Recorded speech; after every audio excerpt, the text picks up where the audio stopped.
Hello everyone, and a very, very good evening, and a very warm welcome to the launch of Bach's Magnificat here at Choir of the Earth. It's fantastic to be back. It's great to see all of you, and what a treat we've got coming up over the next few weeks. My goodness me, it really is an incredible work. I know many people here in the chat have sung it before, but I promise you've never sung it quite like this. So just bear with me a moment while I run through the all-important sound checks. I'll then say hello to everyone who's here live, but of course many more of you watching later on. And if you're new to this entire Choir of the Earth endeavour, well, my name is Ben. It is my huge pleasure and privilege to be the musical director of this incredible organisation.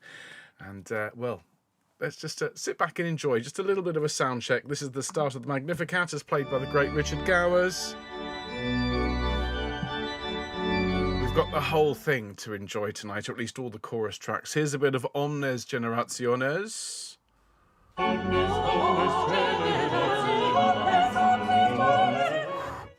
That's the movement that has been in my head for the last 2 weeks. I'm no word of a lie. I was humming it just before we went online. My goodness. Fecit Potentium. Fecit Potentium. Fecit Potentium. Wonderful. Sicut locutus est. Sicut locutus est ad patres nostri. Lovely. Gloria Patri. Gloria. Sicut erat. As it was in the beginning. I love Bach's sense of humour.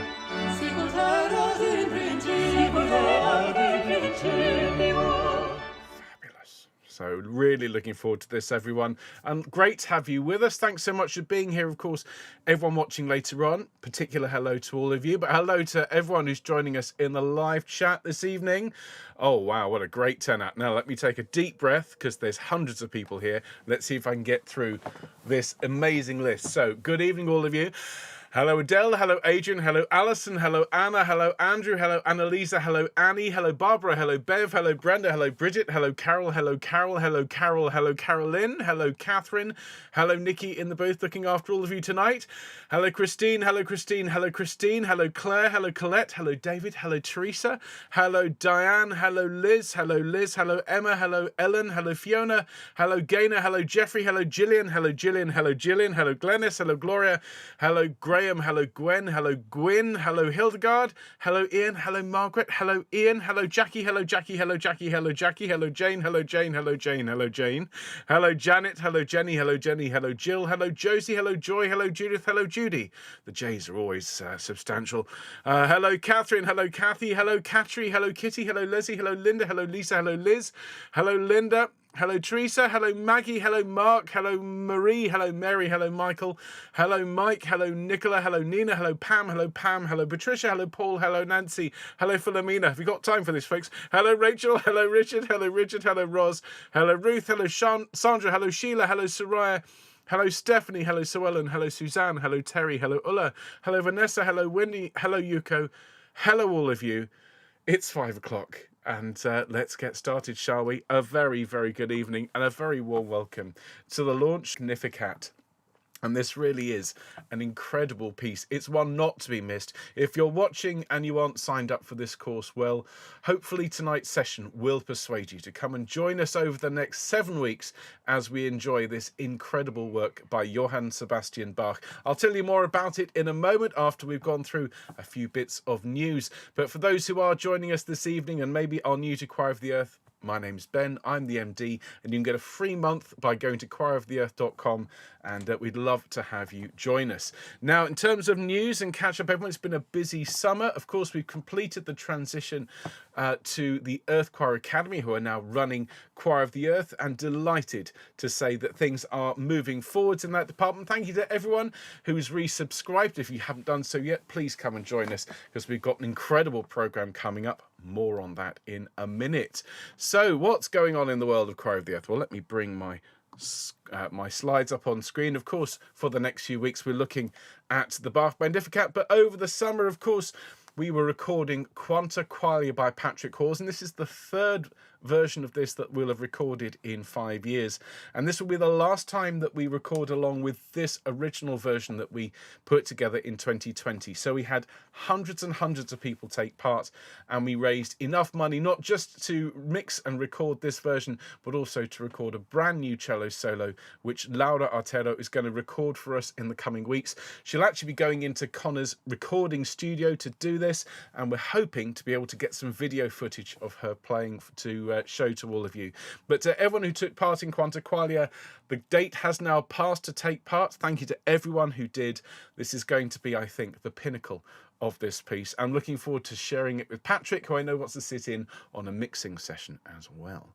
So thank you to everyone who took part in Quanta Qualia. Now, quick update on the Monteverdi Vespers. If you've not seen our performance, which went out over the summer, it's there for you to enjoy, but we are going to put up a refreshed version, and this is going to have not just all of the names of everyone who took part, which for various logistical reasons we weren't able to include in the first version, but it's going to be a special edition release, everyone, because it's going to have the Nisi Dominus, that incredible 10-part middle movement, sung a cappella entirely by Choir of the Earth. Never been heard like this before, and it sounds incredible. So keep an eye out on your emails. In fact, I'll announce it on a Monday rehearsal as soon as it's ready, and hopefully by the end of September we'll have that ready for you. And similarly, the Haydn Nelson Mass. Now, this is something we've all been looking forward to hearing. We've had various little bits sort of trickled out over the last few months. I've been teasing you with various bits of it. It is ready. All we need to do is to have Mark Cease put together the video for you, and he's been working hard on it today. As soon as it's ready, again, in the next few weeks, we will have the premiere of the Haydn Nelson Mass of the in-person tour that is coming up not too far in the future. Now, speaking of tours, of course, we've got events going on. We've got the Haydn Nelson Mass, which I'll get to in a minute, and we have this very, very special event which is taking place in Bristol, where I live, and this is Come and Sing Carmina Burana. Now, of course, we've got loads of people signed up, nearly 100 so far signed up for this. We would love to have an even bigger crowd, so if you are anywhere near Bristol and you'd like to come and join us on the 2nd of November this year, it's at Redland Hall. It's an amazing piece. Obviously, you learn it before you come, and then on the day, we sing it all together, along with not one but 2 pianos, one of which will be played by Anna England, my wife, of course, who played the pianos for our original version, and we're going to have live percussion as well, played by 3 amazing young percussionists, one of whom just happens to be my daughter, Katie. So it's a family affair. If you'd like to come and join us, then go along to the Choir of the Earth website, and you can sign up there. It's going to be an amazing opportunity, and it's a one-off, this one. We're not going to be repeating it, all unlike the Haydn Nelson Mass, which of course kicks off its nationwide tour this coming November the 23rd. So this is Saturday, 23rd of November, and it's at St Gabriel's, Pimlico. Those of you that have been to our London events know exactly where that is. If you haven't been to it before, well, you can sign up, and all the details are there at the website. It's a wonderful church. We'll be joined by 4 professional singers, of course, for the day, and Anna will be playing the piano for us. It's an amazing piece, as I'm sure we all know. It would be lovely to have you come and join us for the first but not the last event in our tour, and do find the details there on the Choir of the Earth website. Now, I'm going the wrong way. I'm delighted to announce, those of you that weren't at the town hall last week, our upcoming programme for 2024 and 2025. We're about to kick off Bach's Magnificat, of course, and this is going to run until October. We're going to take plenty of time over this one, bearing in mind, everyone, that the Bach Magnificat will be this year's Christmas concert. It's not to say that we won't put out a range of Christmas music from our previous offerings, but this is the premiere for this year. I'll explain why when we start the rehearsal proper shortly, but do join us for this wonderful piece by Johann Sebastian Bach. Yes, there are some tricky bits, but I have some secret software here that's going to really help us learn it, and by the end I think we'll be one of the best rehearsed choirs ever to perform Bach's Magnificat. Then, after a break of a week or so, we're going to get started with Mahler's 8th Symphony, and this of course is with the incredible Bergen Philharmonic. And we've heard recently that this concert, which was conducted by Edward Gardner, OBE, out there in Bergen in Norway, received a Critics' Choice Award by the Norwegian critics as just an outstanding example of Mahler's Symphony of a Thousand. We have the privilege, everyone, of singing along with the Bergen Philharmonic and learning it in incredible depth. We are doing all the parts. We're going to take all of November, half of December and half of January to learn it. It's going to be a big, big sing. And really, it's one of those opportunities, unless you happen to live in a major city and happen to be a member of a major symphony chorus, it's very, very rare that you get to sing Mahler's Eighth, and particularly with a world-class orchestra like the Bergen Philharmonic. So do please sign up for this. I'm going to be teaching not just the piece, but all about the piece as well as we go along. So do please join us for that one. Then on the 20th of January, we start the Haydn Harmony Mass, continuing our 6 Last Masses series. And this is going to run through January into March with a break of a week there in February. And this is another stunning, stunning example of Haydn's late masses. It really is. I don't know if you had a chance. Do go and have a listen to the Harmony Mass. By the time he wrote these last 6 masses, which include obviously the Nelson Mass and also the Creation Mass and so on, he really was at the absolute pinnacle of his compositional powers. And so you'll absolutely love the Haydn Harmony Mass. It's going to come at just the right time of year to learn something bright and cheery, as it will be in the depths of winter here, for those of us at least in the Northern Hemisphere. Then following on from that, for 4 weeks, we're going to be learning a quartet of Kyries. And so this is going to be 4 beautiful Kyries from across the world of choral music. And this will just be a short course whilst we get ready for summer school, where we have our usual range of fun and lively and somewhat different lighter pieces. And that will run for a total of 6 weeks across May and June of next year, before we start an incredible piece. We start something that, well, we know quite well here on Choir of the Earth, but we haven't actually recorded and we haven't taught in its entirety in a very, very long time. We're going to be singing Messiah. Now, more on that in a minute. I know some of you will be saying, but come on, we've done Messiah. We've sung it. Not like this, we haven't.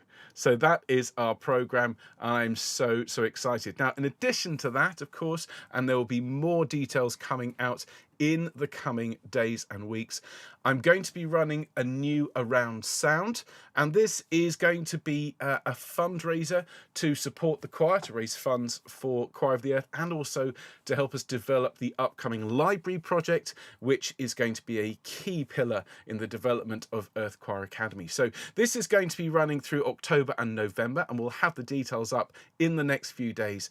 And so what this is going to be is a 6-part online lecture series presented via YouTube by yours truly, exploring musical styles and genres of classical music. We're aiming this at a very wide audience, so you don't have to be a singer, you don't have to be a member of Choir of the Earth to sign up for this. You just have to have an interest in how music got to where it is today.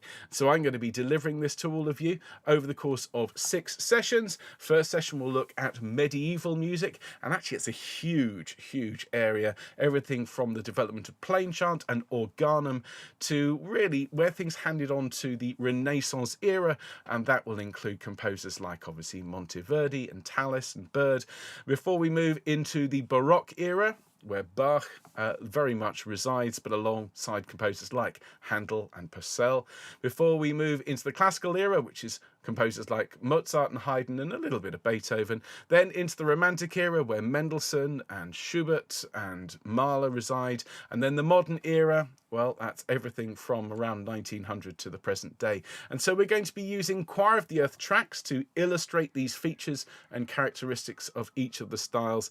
And as a result, you're going to have, alongside each of the 80-minute lectures, a pack of resources unlike any other. You'll have a score pack containing all of the scores that we can share legally. Okay, we won't be able to include all the Eric Whittaker scores, so we'll have to sort of refer to those. But anything that's public domain will be in a beautifully prepared score pack, and a custom YouTube playlist, so that once you've enjoyed the lecture, you'll then be able to listen to understanding and develop your appreciation, I think, of how music has got to where it is today. And then following each of the sessions, there'll be a live Zoom session where you can ask me all those tricky follow-up questions that you all love to ask. So that is going to be a 6-part Around Sound. As always, if you can't attend live, you can watch any point afterwards and as many times as you like. It's going to be full of fascinating insights, if I say so myself, humorous musical anecdotes, and of course lots and lots and lots of lovely music.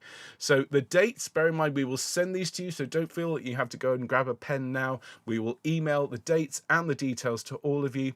It's going to cost £69, but Choir of the Earth members will get a code and they'll be able to sign up for £10 less. So £59 for Choir of the Earth members, £69 for those who are not currently Choir of the Earth members, and all the profits are going to go and support Earth Choir Academy, which of course runs Choir of the Earth. So sign-ups will be open soon, everyone. Just watch out for the email, and thanks in advance for signing up and supporting your choir. Now, what else are we doing? I mentioned Messiah for the World. Those of you who are at the town hall got a complete detailed breakdown of this. I'll explain a little bit more about it in a future Monday session, but bearing in mind there will be a live 24-hour Messiah held in Bristol at St George's, Brandon Hill. It'll be June 28th and 29th, 2025. And those of you out there going, well, I can't possibly come to Bristol, your choirs will be able to take part in this. It's going to be a global Messiah event, including choirs singing all around the world, in the USA, in Canada, in Hanover, in Mozambique, in Nicaragua, in Australia, in Singapore. It's going to be a global event. I believe it's going to be one of the, if not the largest, choral event in history. So, you know, just a small thing. Choir of the Earth is, of course, providing the teaching, and we'll be preparing to record our ultimate version of Messiah immediately following. So get those dates in your diary, and you're going to hear lots more about Messiah for the World. Now, in addition, we promised this, and we are just in the process of signing the contract to get Fieri to record a series of singing lessons for us exclusively here at Choir of the Earth.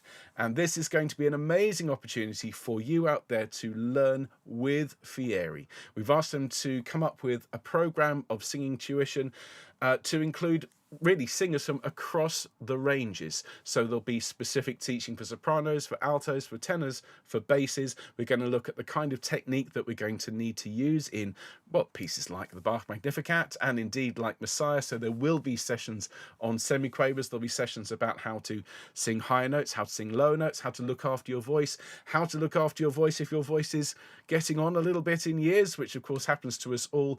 Everything that you might need to know, and these will be coming soon. Now, we are going to need to ask for some money towards paying for these, but again, anything that we make in terms of profit will go back into the choir, and this will be a real cornerstone, I think, of the library as we move forwards. So there we go, everyone. Amazing stuff. Now, let's talk Bach. In fact, before we do, I need a drink. I need a sip of drink. How's everyone doing in the chat? Well, it's wonderful to have so many people here live this afternoon. Wonderful, wonderful choristers. It's great to see you. Okay, so we're here this afternoon to get to know this piece by Johann Sebastian Bach. Now, of course, I've mentioned Bach many, many times here, and over the years we've done a couple of bits. I suppose it's the St. John Passion is more than a little bit, but that was back in 2020, and that was sung in German. It was an amazing course taught by Ellie, but we haven't really sung much, if any, Bach since then, other than Jesu Joy of Man's Desiring, which we looked at last year. And when we spoke to Fieri in those fireside chats last year, one of the composers that people kept asking us, the Fieri kept asking us to do was, well, we think you should do more Bach. And so the Magnificat is the perfect piece for us to kind of dip a toe in the world of Johann Sebastian Bach's music. Bear in mind, it is vast. and covers everything from all of those chorales that he wrote, had to write one a week for several years, as well as his passions and indeed his masses, to say nothing of the mass in B minor. And yes, it is on the list to do, but let's do the Magnificat first, was my view. So this is a musical setting, of course, of the biblical canticle Magnificat from the book of Luke. I'll show you the text in a moment, but if you've ever been involved in a choral evensong, as some of us were in Finland a few weeks ago, well, you'll be familiar with the text of the Magnificat. It is the Marian hymn of joy. My soul magnifies the Lord. My spirit hath rejoiced in God, my Saviour. It's a bright, exuberant, and very bouncy piece. It's not very long. There are 6 movements for choir to sing, and it's scored for 5 vocal parts, 2 of them soprano, alto, tenor, and bass. And it's actually the first major composition on a Latin text by Bach. Now, why are we singing it for Christmas? Well, because Bach originally wrote it during Advent, and the first performance was actually as part of a Christmas celebration. He wrote it in 1723, shortly after taking up the post as Thomas Cantor there at the Thomaskirche in Leipzig. And he set the text of the Magnificat originally in the key of E flat major. And there's various debates about why he chose E flat major. It's actually quite a nice subtle key. It's not desperately bright and jumpy. And what he did for the Christmas performance that followed is he actually inserted originally 4 hymns in German that were related to that feast. But a few years later on, he revisited the work.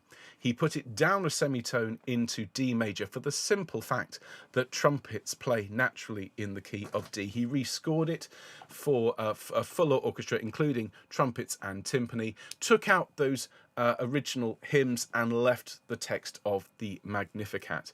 And what happened then is, of course, people performed it because it's not as expansive and not as challenging in many ways as the masses. It became one of his most popular and most performed pieces.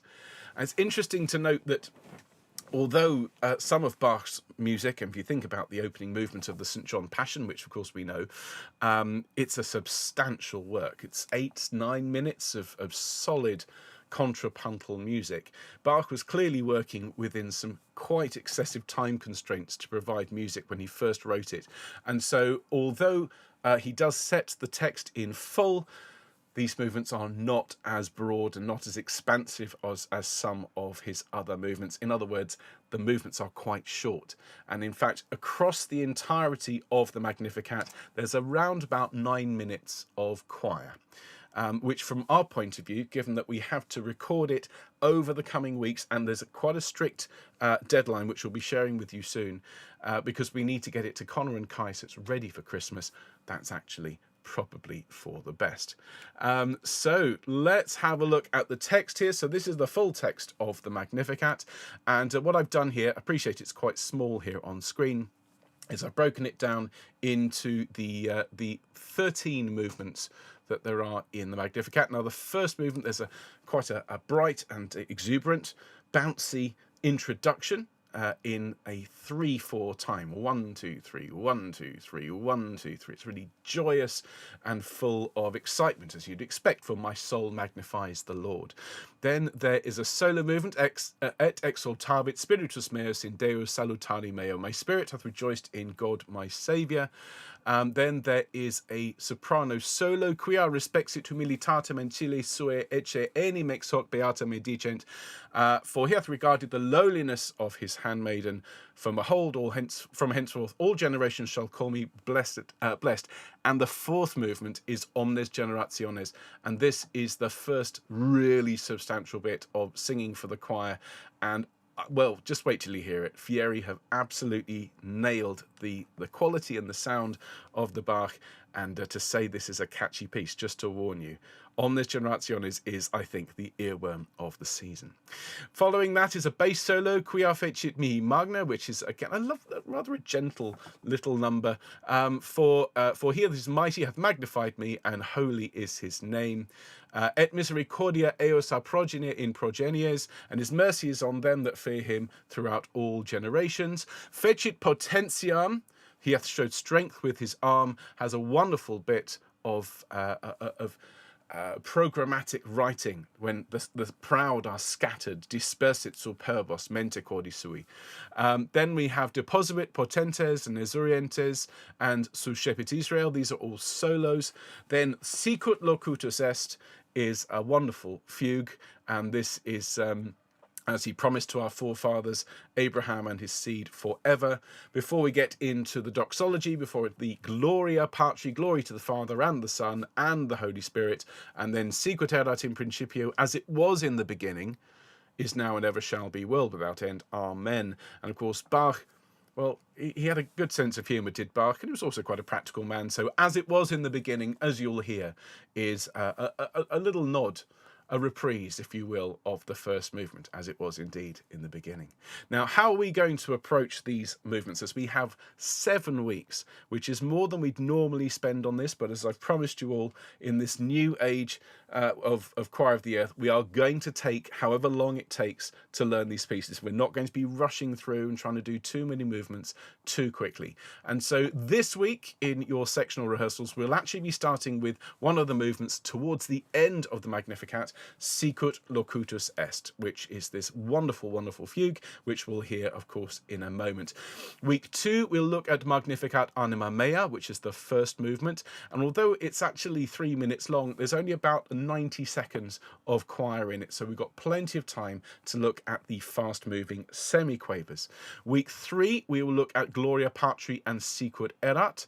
And this Gloria Patri has some really lovely, but not entirely simple triplet patterns, and then Sicut erat, as I say, refers back to Magnificat. So these first 3 weeks is going to be looking at I'm going to say the simpler movements, leaving 2 more, Fecit and Omnes, in weeks 4 and 5. And this should give you time, I hope, to spend some time listening to the tracks, and in particular to the voice louder parts, so that you are ready to learn these 2 movements. There are lots and lots of semiquavers, everyone, and you're going to need to spend time doing this slowly. We will take all the time that we need with weeks 4 and week 5. So much so I've actually put in an extra week to just go over and put in practice. And some of you will be able to start recording early, but those of you who feel you need it, and I think we will need it, we will take our time with each of those semiquaver movements. We're going to go through them in more detail, perhaps, I think, than most choirs would. And then the final week, week 7, we will sing along with Fieri. By then we will have all of the movements, including all of the solos as well, and so you'll have a complete performance with your voice louder. That's the plan for week 7. Now, recording deadlines, we'll give those to you in your sectional rehearsals, but we're going to need to have a rolling schedule of deadlines so that we can get the tracks into Connor and into Kai. Okay, so details of that will be coming soon, but the first movement is Sicut locutus est, and so in 3 or 4 weeks' time, that deadline will come and you'll need to have that recorded. More details to come. Please don't worry about it for now. So lots to take on board, everyone. My goodness. Lots of information. Just take a moment, take a deep breath and sigh. Very, very exciting times. An amazing year of music coming up with Bach and Handel and Haydn and Mahler, and lots of lovely music for summer school and Kyries, and my goodness, an amazing year. But we're just going to roll our heads around, everyone, stretching out the neck muscles, and then rolling the shoulders around. That's great. Fantastic. So people are asking why starting with Sicut locutus est. You'll hear. Let's enjoy a bit of an exploration of these 6 movements that we have to learn over the coming weeks. I think you'll appreciate once you hear how semiquavery, and if that's not a word, it certainly is now, some of these movements are, why we're starting with Sicut locutus est. But we'll start, first of all, this evening with the first movement. So can I invite you to grab your scores? I would suggest that you don't sing along unless you particularly want to.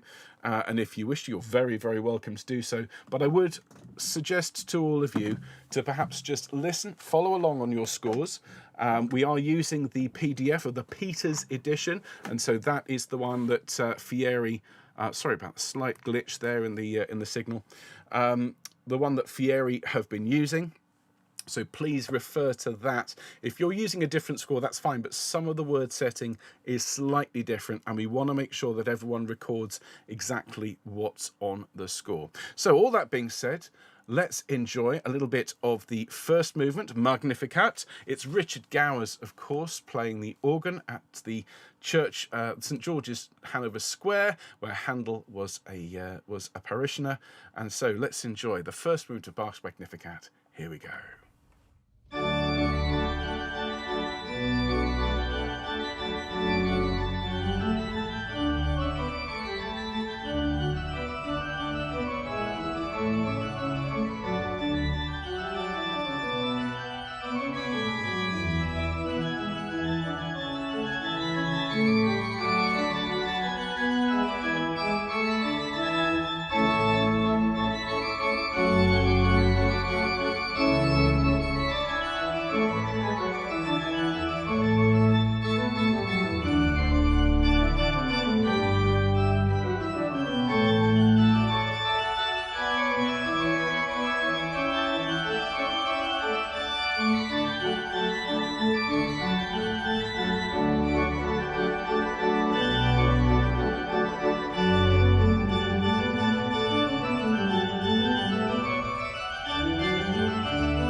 Well, there we are. You see what I mean about bright, excited, vivacious, full of joy, full of life, and full of semiquavers, or for those of you in the USA, 16th notes. Lots and lots and lots and lots of them.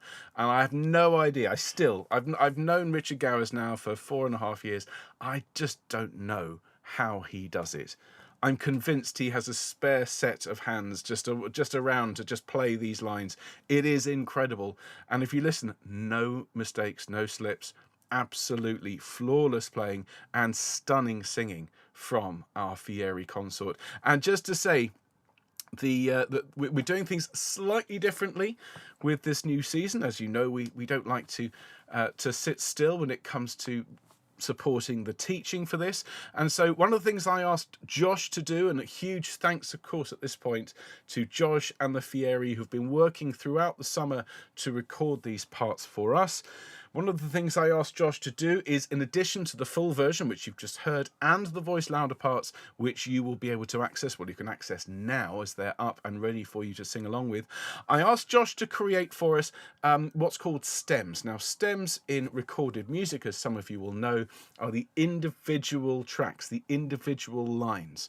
And so what we have for the first time is stems which don't have parts louder attached. So if I have a quick listen, so it means what we have is a cappella. Magnificat, Magnificat, Magnificat,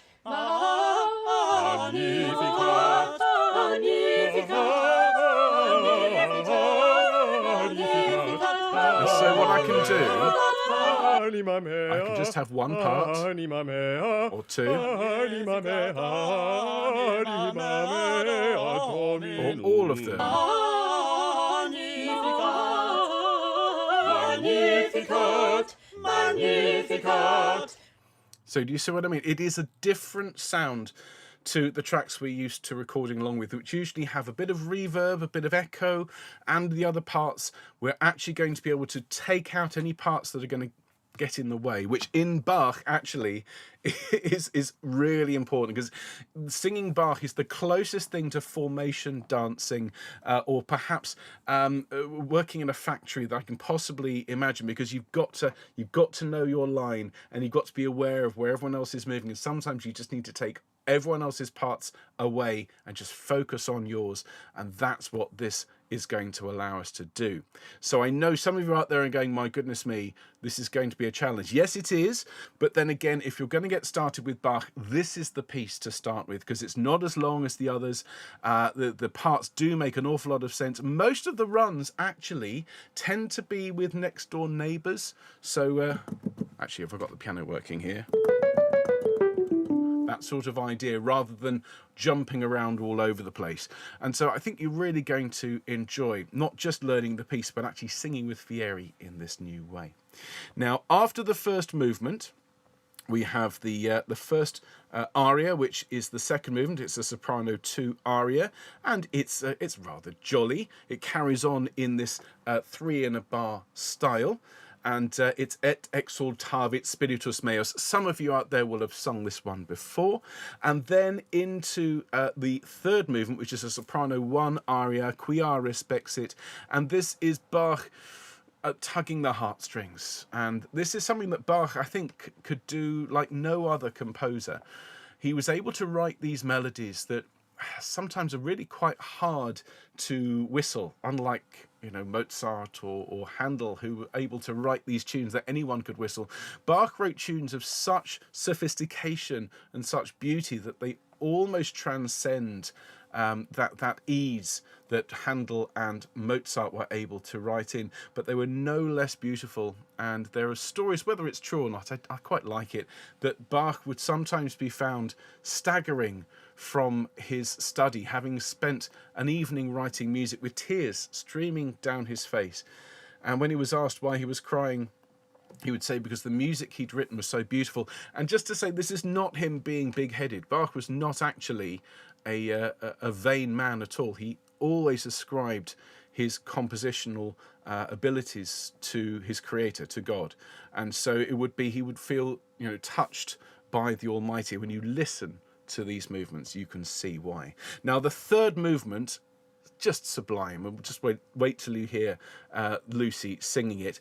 It then goes straight into the fourth movement, which is Omnes Generationes. And this is an example here of programmatic writing, which is where you can hear in the music, you can hear the text being illustrated.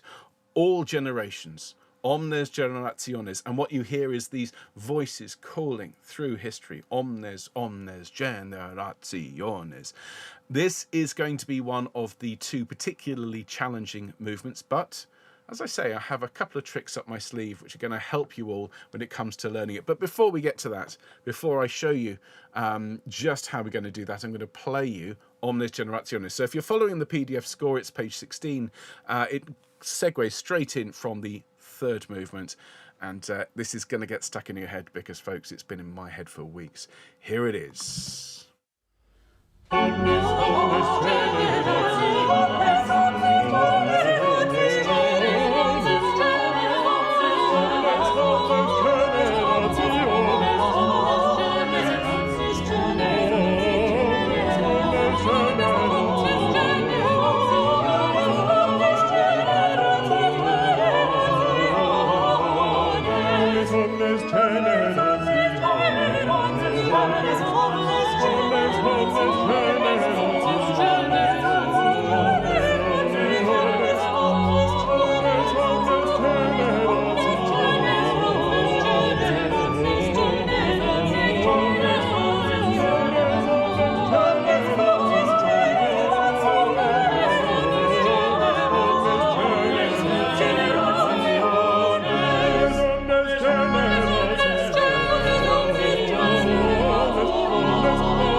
I've heard the Fieri Consort sing a lot of music over the last few years.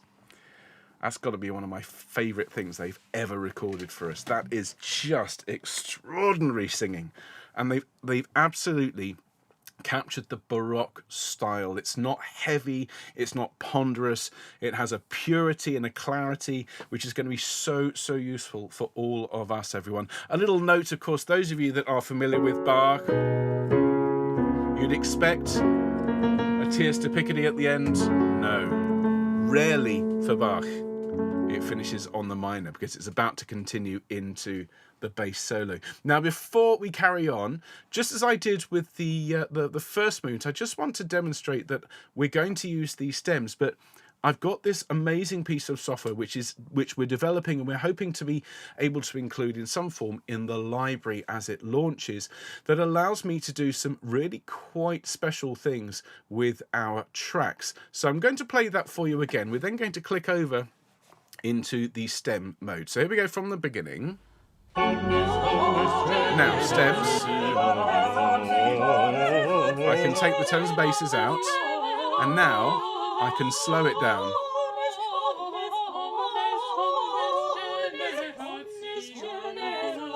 I can even slow it down even further. I can now select just one part, or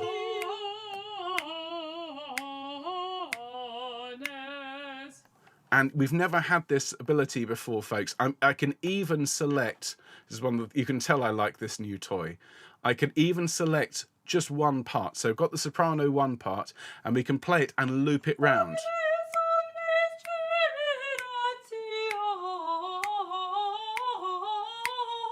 Loop it again, and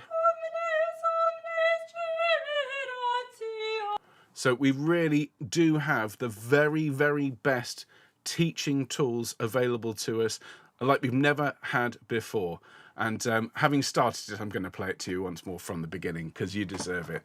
But I'm really looking forward to teaching this to you. From my point of view, it's like just having a whole load of brand new textbooks and brand new materials to teach this work to you. So rest assured, by the time you finish this, you're going to be ready to record. That being said, just to make sure that this piece gets stuck in your head as long as it has been in mine, here's Omnes Generationes again.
Just such a good piece of music. Oh my goodness me.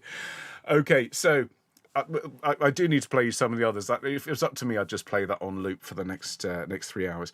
So moving on from Omnes Generationis, we have the bass solo Qui ha fecit mihi mania, which is a fabulous piece, and Ben McKee's recorded that for us.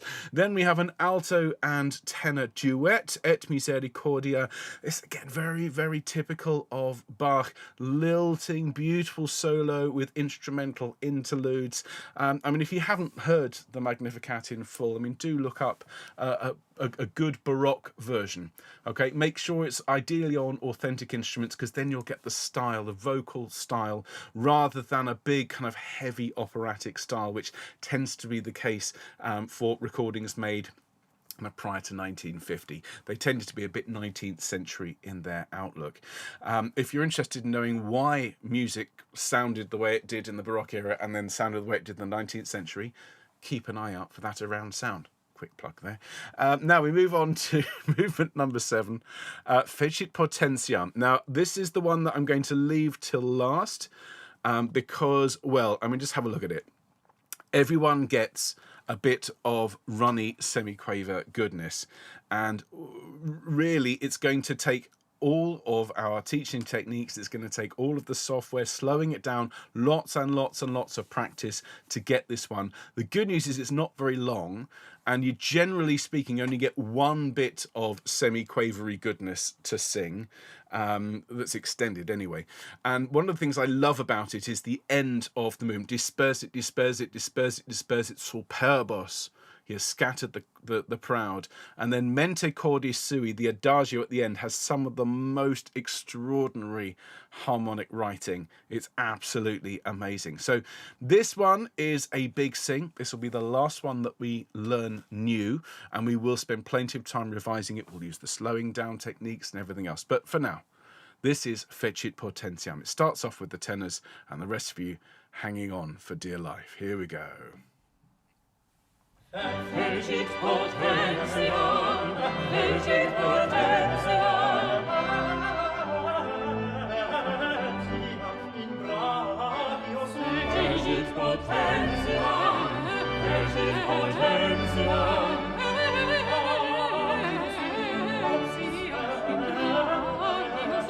Fecit Potentium, Fecit Potentium, Fecit Potentium.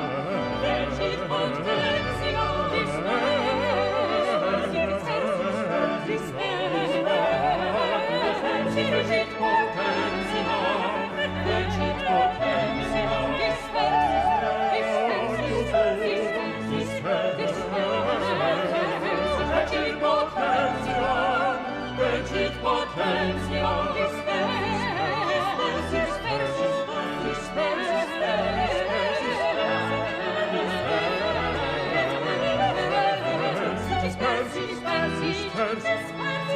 Fecit Superbos.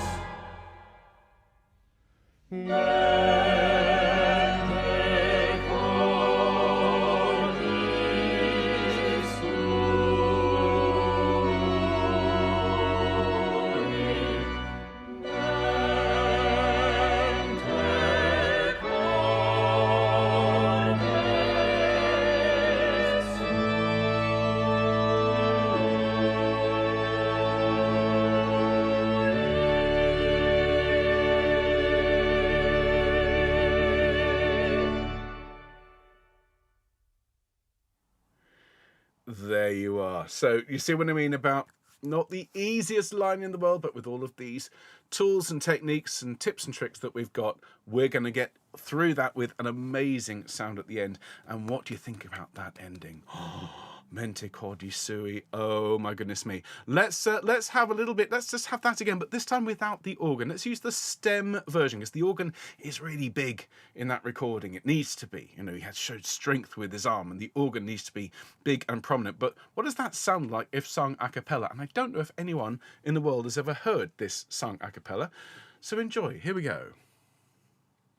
Fecit Potentium, Fecit Potentium, in brachio Fecit Potentium, Fecit Potentium,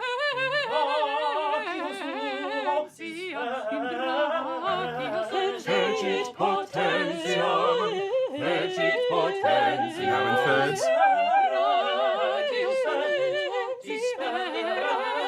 Letter A. Fecit Potentium, Fecit Potentium,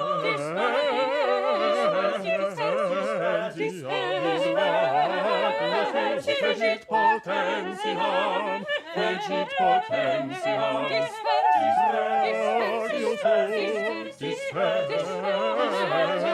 Fecit Potentium, Letter B. Fecit Potentium, Disperse it. Scattered. Here we go.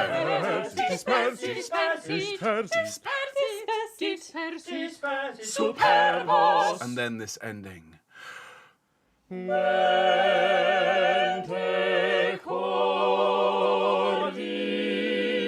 sui,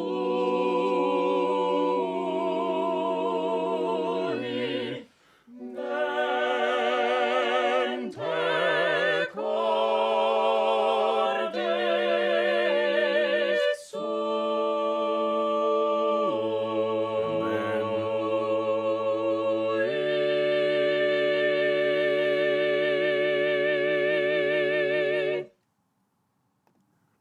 There we are, everyone. Again, we've not had an opportunity to sing with the choir without the organ before, so all sorts of exciting things await us, to say nothing of the amazing music.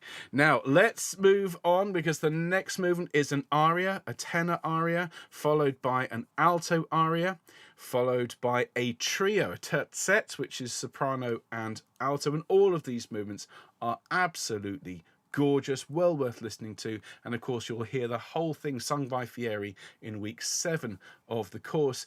But as we move to the last set, this is the very much the spotlight on the choir, and so let's have a look at the movement we're looking at this week, which is Sicut locutus est.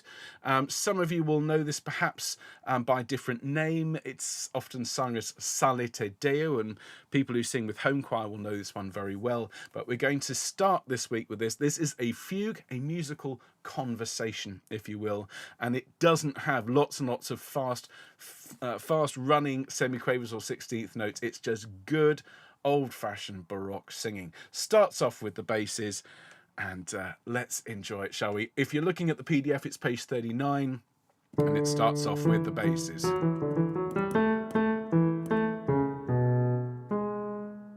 Here we go, everyone. Sicut and Sicut locutus est ad patres nostros, Abraham est ad patres nostros, Sicut Abraham et Sarah in secundus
everyone. That's your learning for this week ahead. And as I say, it's the simplest of the 6 movements for the choir, and it's really, really satisfying to sing. Some of us have sung it in person, as I say, some of us know it under a different name, but I think you're going to really enjoy getting your head around that particular one. Everyone's got a lovely line. Everyone has something good to do. That's one of the things about a fugue, of course. Okay, now following that, you've got a short movement. In fact, you'll see in the score, the next 2 movements are actually really the same movement. You've got number 12, which then goes into number 13, or in our score, it just continues and goes into 3/4. So it's Gloria Patri, Gloria Filio, Gloria et Spiritui Sancto. So into the doxology here, everyone. And so in the PDF, it's page 43. You might be using a paper score, in which case your results may vary. But this is just full of these beautiful figurations, these turning patterns. One of the key characteristics of Baroque music, as I shall go into detail in the Around Sound, is all of these sort of filigree elements that, if you're looking at Baroque architecture, you can see them, these scrolls and these shapes. Well, it's reflected in the music, of course. So when you're looking at Gloria Patri, you can see these sort of unfolding and developing lines. They're just decorated long notes. That's all they are, but they sound absolutely amazing. So this is going to be week 3. I know I said it earlier on. Week 3 of our course, we're going to look at Gloria Patri. And you've got these big statements of Gloria and then these filigree moments in between. Here it is, everyone.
Because Bach has a sense of humour, as it was in the beginning. Here we go, and... Sicut erat in principio,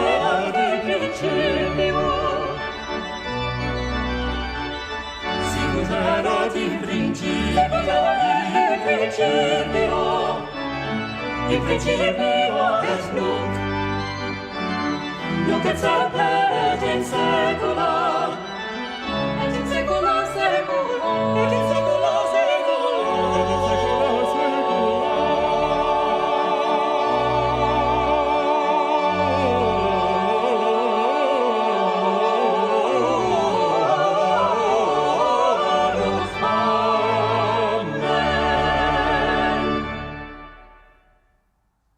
There we go. And that's the choir parts for the Bach Magnificat. There's just as much solo as there is choir, and what there is for the choir is demanding without doubt, but it's very, very doable in the time that we have, particularly with the resources that we have at our disposal. You've not just got really one of the world's great consort choirs singing for you. You've got the voice louders. We're going to use the stems. We're going to be able to slow things down so that we can really get in to these figurations. It's just going to be a brilliant course. So do join us if you've not signed up for it yet. Please come and join Choir of the Earth, because my goodness me, the music that we sing is incredible. And you're all going to want to be there just before Christmas, enjoying this amazing Baroque piece, all recorded by people from all over the world, mixed together by our expert engineers. And you'll be able to send it out to all of your friends and family on YouTube and go, I'm in that. And I know for a fact Mark Cease is already working on a beautiful video to go alongside it. It's just going to be an extraordinary piece. So everyone, I do hope you've enjoyed this little toe in the water, if you will, for this astonishing piece. And we start tomorrow with the sopranos, and throughout the week we've got altos, tenors and basses. Remember, Thursday night is the 7 till 9 double slot. And do please make sure that you look after yourselves. Do join us if you haven't signed up, and if you have, well, I'm really excited to start teaching them, as you can probably guess. Keep an eye out on your emails, everyone, because that's where we send you all the information about everything else that's going on. And my goodness me, there is a lot going on in the world of Choir of the Earth. There's going to be opportunities for you to sign up for Around Sounds. We're going to be doing a special Beethoven 9 Come and Sing event later on in the autumn as a fundraiser for the choir. And those of you that are very kindly asked if you can donate to support the choir, there'll be an opportunity for you to do that. And just huge thanks to everyone who's signed up and for all of your support. So enjoy the rest of your evening, and I'll see you very, very soon. Take care, folks. Bye.